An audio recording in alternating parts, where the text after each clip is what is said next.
আসসালামু আলাইকুম দর্শক। সত্তর মৃত্যুনী নাটকের ২৯তম পর্বে আমরা দেখলাম আমেনার ত্যাগের এক করুণ চিত্র। একদিকে শ্বশুরবাড়ির রাজপ্রাসাদ, অন্যদিকে আমেনার সেই ভাঙা টিনের ঘর। একই ছাদের নিচে এমন বৈষম্য আমাদের হৃদয়ে গভীরভাবে দাগ কেটে যায়। কিন্তু সালাহউদ্দিনের সেই রহস্যময় কবিরাজি ওষুধ কি আমেনার জীবনে নতুন কোনো বড় ঝড় নিয়ে আসবে? এই চরম উত্তেজনার মাঝে সালাহউদ্দিনের অতি সরলতা কি শেষ পর্যন্ত তার নিজেরই কাল হয়ে দাঁড়াবে? নাটকের এমন রোমাঞ্চকর সব মোড় এবং পরবর্তী আপডেটগুলো সবার আগে পেতে আমাদের চ্যানেলটি এখনই সাবস্ক্রাইব করে পাশে থাকা বেল আইকনটি বাজিয়ে দিন।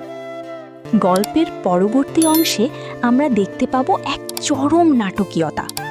আমেনা তার শ্বশুরের জন্য মন প্রাণ দিয়ে রান্না করলেও কুটিল জায়দা সেই কৃতিত্ব নিজের নামে চালিয়ে দিয়ে আমেনাকে শ্বশুরের চোখে আরও ছোট করার চেষ্টা করছে।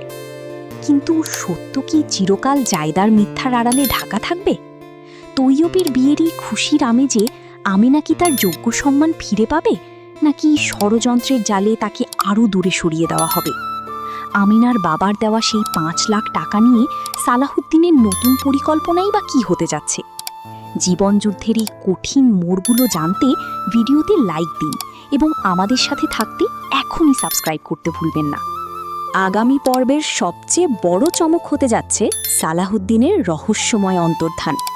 টিজারে দেখা গেছে সালাহউদ্দিন কাউকে না বলে ঘর থেকে বেরিয়ে যাচ্ছে এবং আমিনাও ব্যাকুল হয়ে তাকে খুঁজে বেড়াচ্ছে। সেই ভণ্ড ফকিরের চক্রান্তে পা দিয়ে সালাহউদ্দিন কি বড় কোনো শারীরিক বা আর্থিক বিপদে পড়তে যাচ্ছে? আমিনা কি পারবে তার সহজ সরল স্বামীকে এই অন্ধকার থেকে উদ্ধার করতে? ওদিকে জায়দা আর শাহানার নতুন কোনো কুটচাল কি আমিনার সাজানো সংসার তছনছ করে দেবে?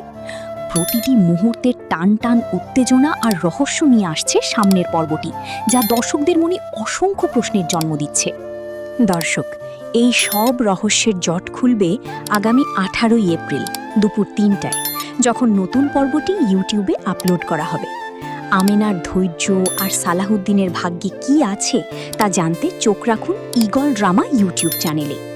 আমাদের এই নাটকটি ভালো লাগলে বন্ধুদের সাথে শেয়ার করুন এবং পরবর্তী প্রতিটি পর্বের খবর সবার আগে পেতে আমাদের চ্যানেলটি এখনই সাবস্ক্রাইব করে রাখুন।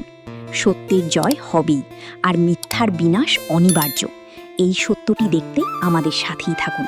ধন্যবাদ।